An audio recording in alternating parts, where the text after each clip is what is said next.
Welcome back to Ripe Avocados. Today we're going to review Send Help, brand new movie with our boy D.O.B., or Sean's boy, Yeah.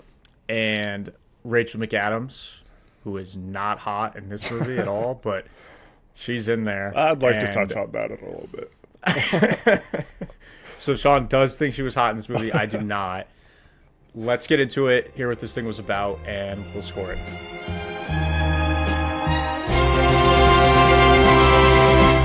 Daydream, I fell asleep amid the flowers for a couple of hours on a beautiful day. So the movie Send Help, directed by Sam Raimi, as Ben was saying, starring Dylan O'Brien, aka the Maze Runner, aka Sal Stalinsky, and Rachel McAdams, aka Regina George.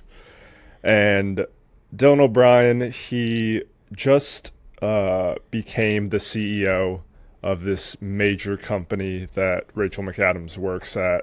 She is portrayed as just the grossest human being alive, or at least they try to portray her that way.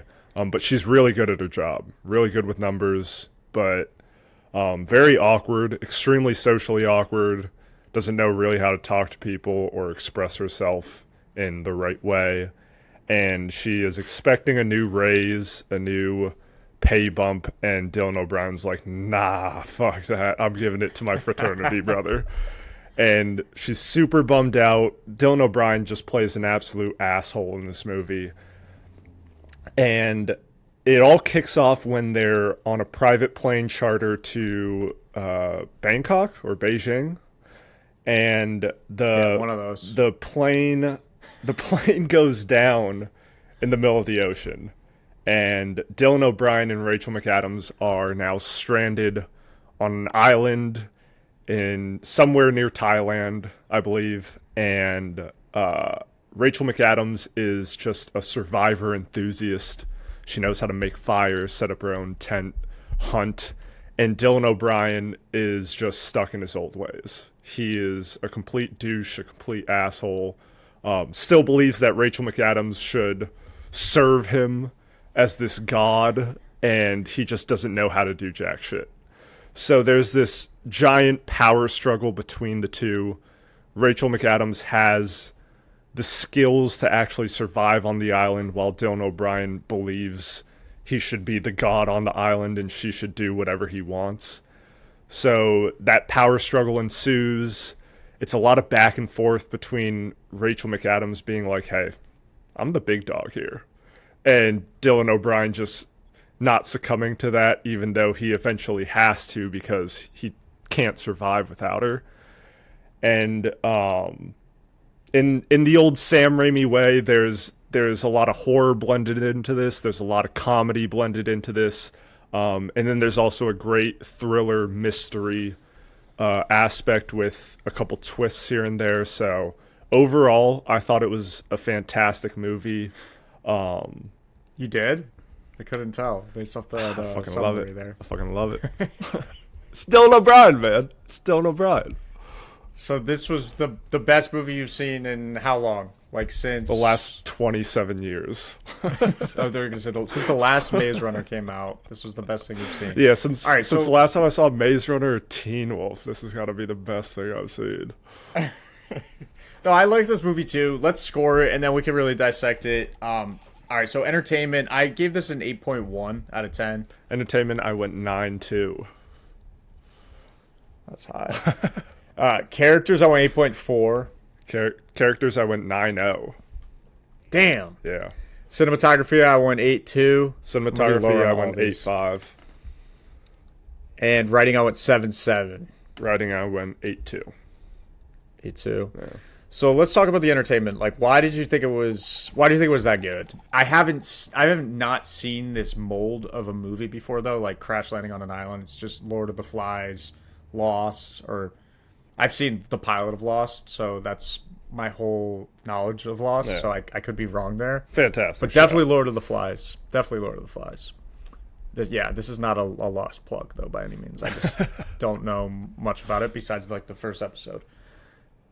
So like that whole plot or that type of story is intriguing. There's a lot of shit that can go awry, as we know. Like, there's no authority here; it's all anarchy, and Rich McAdams figures that out pretty much right away. And I liked how they added in the little touch of how she was a nerd, just obsessed with Survivor, and then she gets to put her skills into effect. Yeah, when she's on huge the Survivor plug, by the way.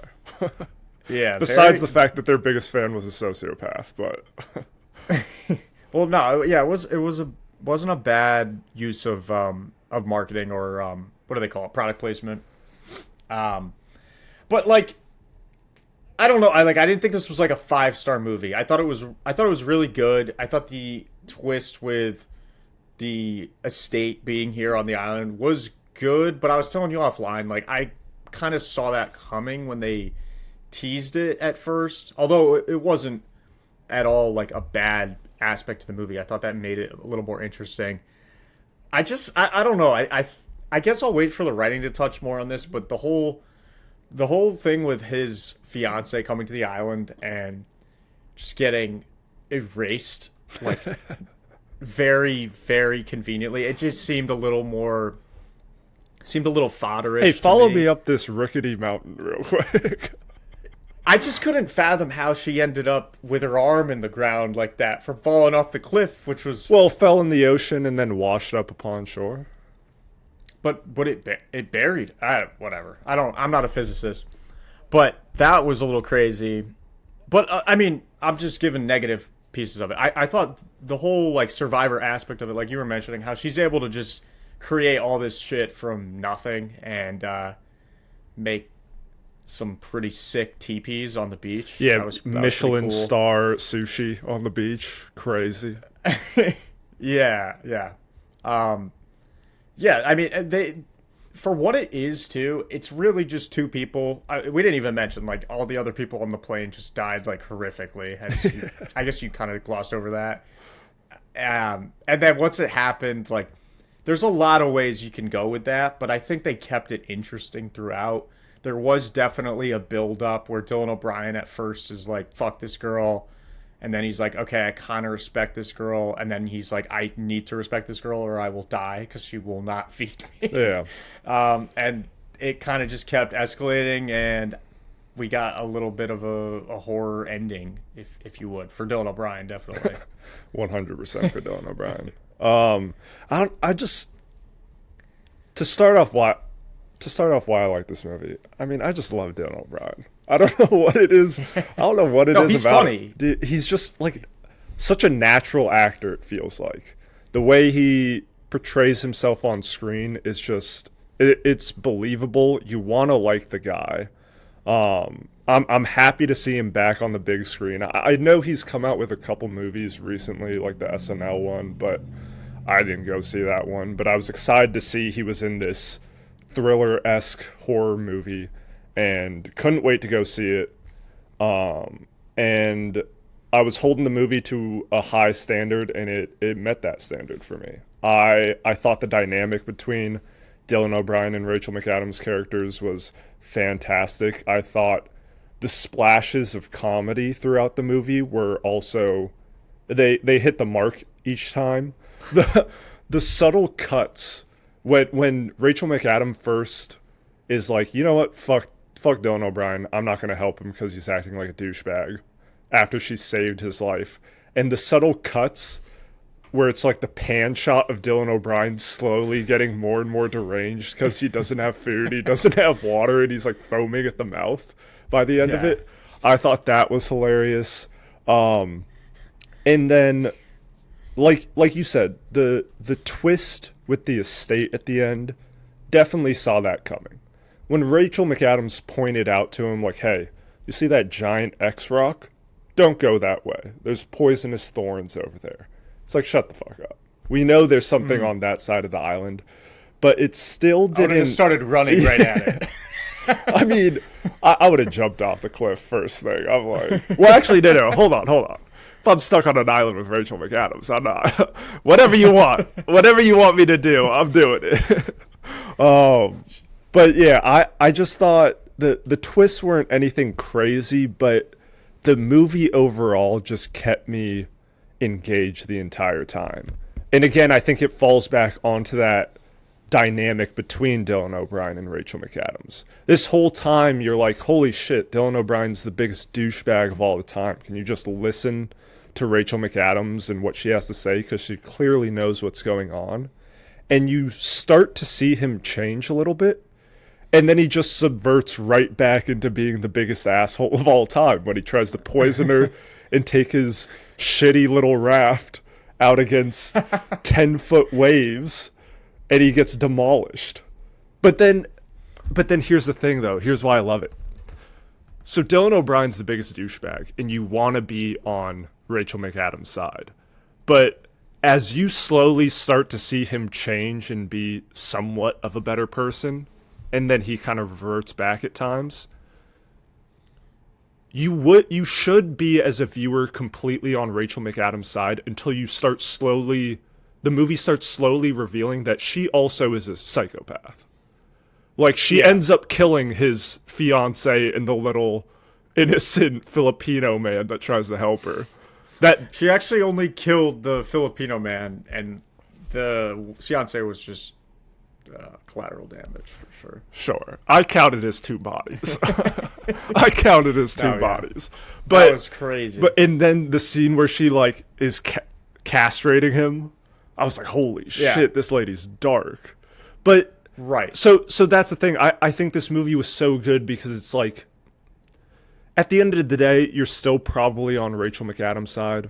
I was kind of rooting for Dylan O'Brien, but Like Donovan, dude. Poor Donovan. Yeah, no, for real.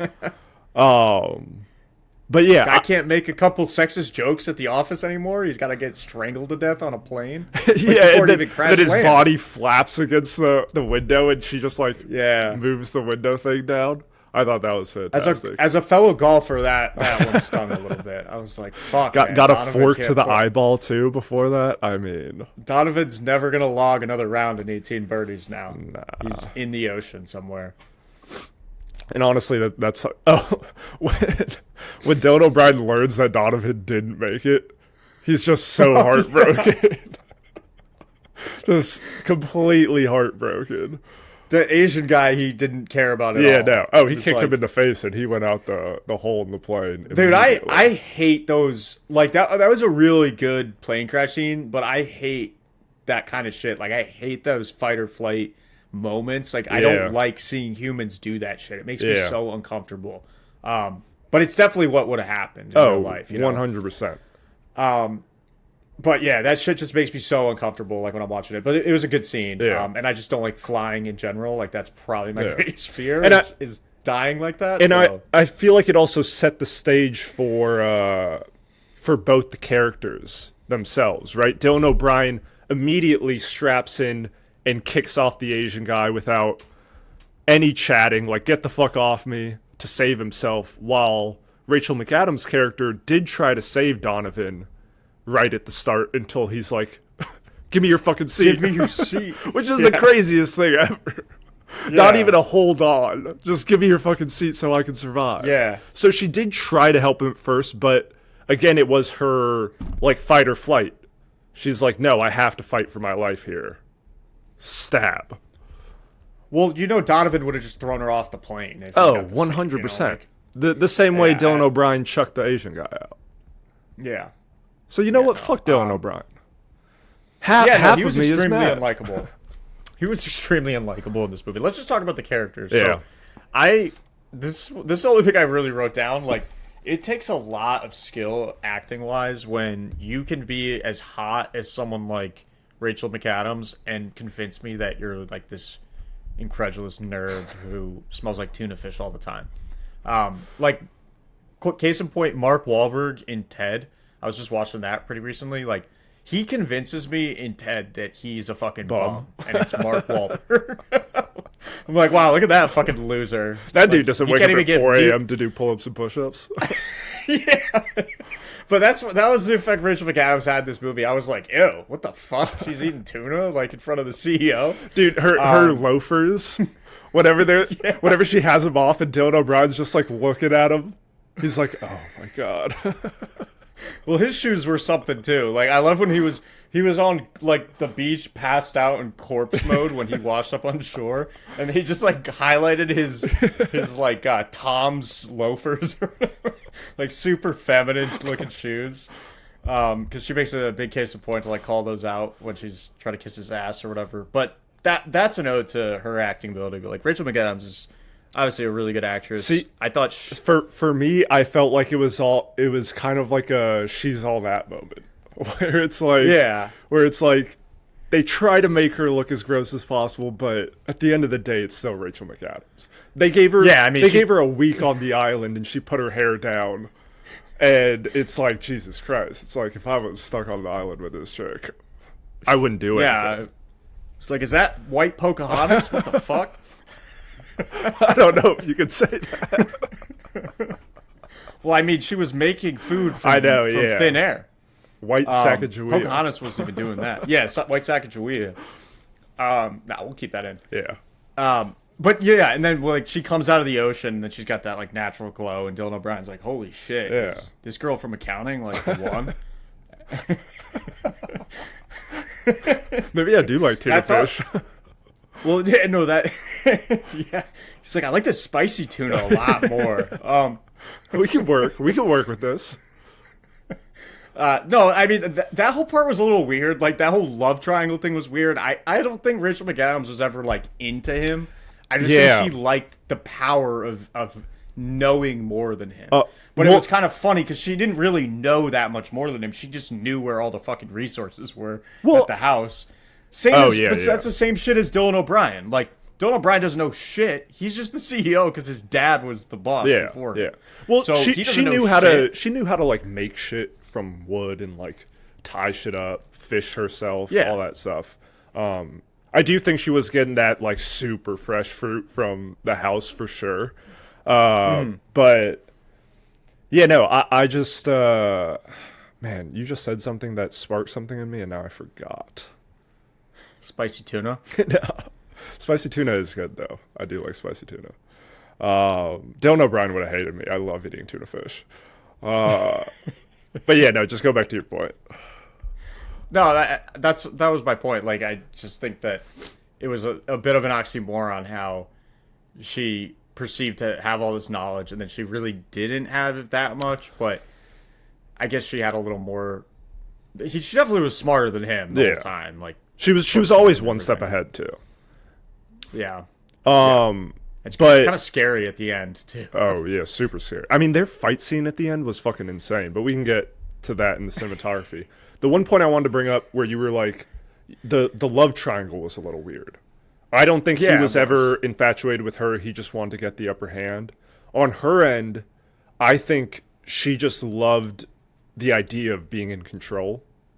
And I think that's what that whole thing was.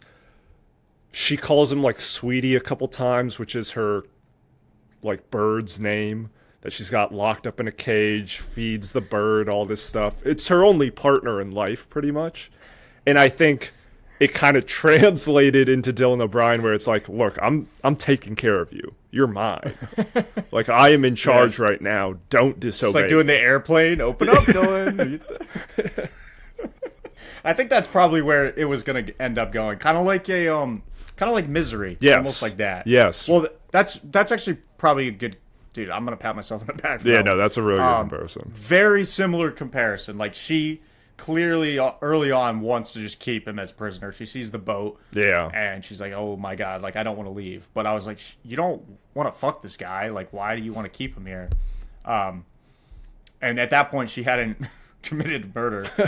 So, I mean, she could have returned to civilization just fine. But then she has to commit a triple homicide to get back to her life, and then she does. Dude, while it's on my fairy tale mind, ending. because you said committed murder, and I'm thinking about that poor little Asian man that she murdered with a giant rock. Guide. Yeah, he didn't even know English. Dude, one of the funniest parts of the movie to me was when she's picking mangoes and the boat pulls up and the fiance's like, oh my God, Linda, like you're alive. Where's Dylan? Where's Dylan at? And then she's like, oh God, like what am I going to do? She's like, Yeah, I can take you with me. She picks up the giant bag of mangoes, and the guy's like, "Hey, we have so much food on the boat right here." She's like, no, like I need the He's like, "Oh, you really like mangoes, huh?" She's like, I don't want your fucking seed oils. This shit's fresh, bro. I don't want that fucking packaged food. Yeah. Yeah, no, that was pretty funny, and yeah, I mean, she just carries out that whole Betty, or what's her name, Kathy Bates character from Misery. So let's do the cinematography, because I think there's a little bit that we can touch on here. I mean, you mentioned those pan shots where kind of, I guess those were time lapses when he was just slowly becoming more deranged, anorexic on the beach. Yeah, she was like starving him. I liked. I mean, there's a lot of like quick pan cameras in this too, and like zooming in too. Like they zoomed in on the like nasty tuna fish on her cheek or whatever, and like they zoomed in at like some weird shit. Yeah, Kinda to make it like reminded a me point little of bit emphasis and like see what Dylan O'Brien is really lasered in on. Besides the fact there's other shit happening around. Yeah, and like the costume design I thought was pretty good. Like they do like a really good job of making Rachel McAdams look mid, which is very hard to do. Academy Award. Seriously, like Mean Girls was a revelation for me. Like back in the day, it's crazy just seeing those two in like the same actress in like completely different roles. But at the same time, like Dylan O'Brien doesn't usually play a narcissist like this either, and I think they did a good job like putting him in really douchey clothes, like the loafers I was talking about, and wasn't there another thing that he had, like I think I'm misremembering it. Like he didn't have like a weird ring or a watch. No. The engagement ring. The engagement ring. The engagement Like they ring. zoomed in on that a bunch of times. I mean, obviously it was like a rock. So they just emphasizing how wealthy he is, showing things without saying too much. Yeah. Like it's clearly obvious that he is in another class. Rachel McAdams looks at her as like a peasant and doesn't really give a shit about her at all. And that whole thing is depicted just through how they shoot it, which I thought was cool. Yeah. I'm not gonna lie, I feel like there were quite a few CGI scenes that could have been taken maybe a little over the top, but I was kind of fucking with it. When Rachel McAdams is boar hunting, the amount of blood that just splatters everywhere is insane. It's like someone just took a giant bucket and just flung it right on her. But I thought it was fantastic. The fight scene between Rachel McAdams and Dylan O'Brien at the end, I mean, a complete Duke Nukem style fight. He's gouging her fucking eye out. She's shanking him. I mean, so much shit is happening.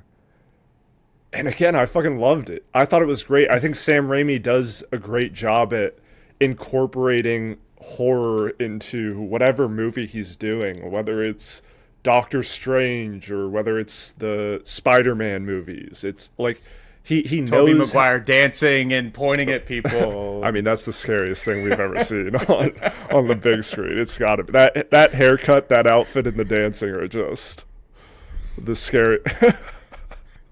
We needed a dance scene from Dylan O'Brien doing that dance in this movie. That would have been good. That would have been the cherry on top. But speaking of little Easter eggs, I thought it was dope that they had that One Way or Another song that's used in Mean Girls to be Linda Little's like theme song in this movie. I thought that was a cherry on top for sure. No, yeah, that was funny. And then the last thing we should probably talk about is like when he actually dies. It just transitions into her hitting a drive like with Hitting a golf, 350-yard bomb.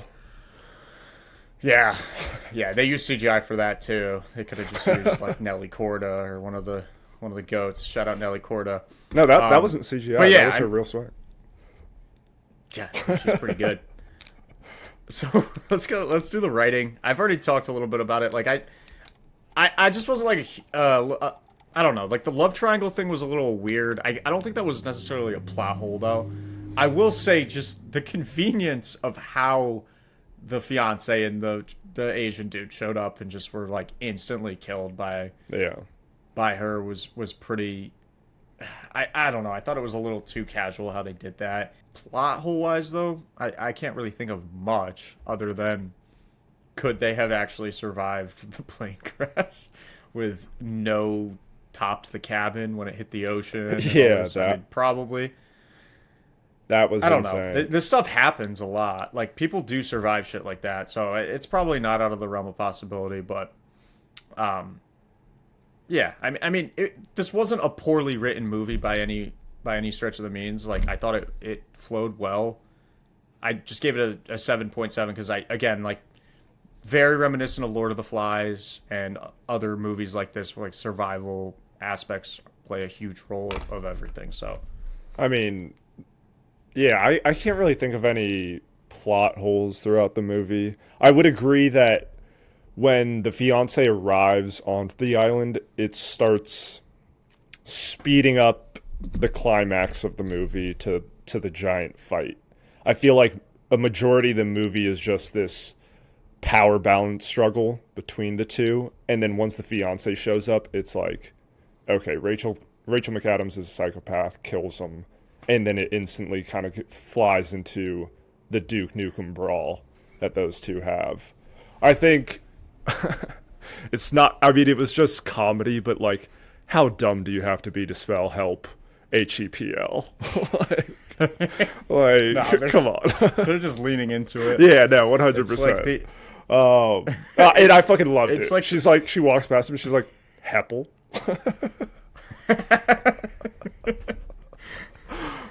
No, I just thought of this while you were talking, but like in the real world, I just don't think that her character would have had the same decision making that she ended up doing. Like, I get that she's this survivalist nut who doesn't want to leave the island, but your competition for that, what was the job she wanted? Like the CFO or the Something like wanted, VP of something, maybe. VP, yeah. Yeah, like her competition was literally killed in front of everyone's eyes. Yeah. And if she helped this guy survive this crash, like, there's like no way she's not going to get that job. You know what I mean? Yeah. So once she finds the fiance, I don't know why her motives are all already changing to like, I really gotta commit 3 felonies here and then get home. You know? I mean, it all ended up Why couldn't working she out have for just her, gone though, back? so worked out better for her. No, I in the know, end, yeah. So I guess she was Well, right. yeah, she got her own book. That's the moral of the story, No, man. but I mean- Females are always right. I guess. No, I'm joking, but I don't know. Like, not a terribly written movie by any means. I think it definitely had its structure. Like, it knew what it was doing. I don't think it was too long either. I think it was pretty well rounded lengthwise, and kept me hooked the whole time. There was never really a boring part of this movie. Yeah. No, I thought it was a fantastic watch. Very entertaining. Was not sad that I spent money to go see this. I would rewatch this gladly. I would rewatch this In with theaters? Nah, I don't want to pay more money. So it's not that I like Dylan O'Brien not that much. like free Dylan O'Brien. Yeah, free Dylan O'Brien is, dude. All day. Seriously. But no, like if someone hasn't seen this, I would recommend this to them and watch it with them. Like I would I would definitely do that. No, yeah, this was a solid movie. We gave it an 8.4 out of 10. So this is a pretty high score relative to all of our other scores, which you can find on our website. We'll link that in our channel, and you can go check those out. Check out new episodes of Rape Avocados every Tuesday. We'll be back next week with another one. Sorry for the hiatus, but thanks for tuning back in, and we love you. Peace out. Deuces.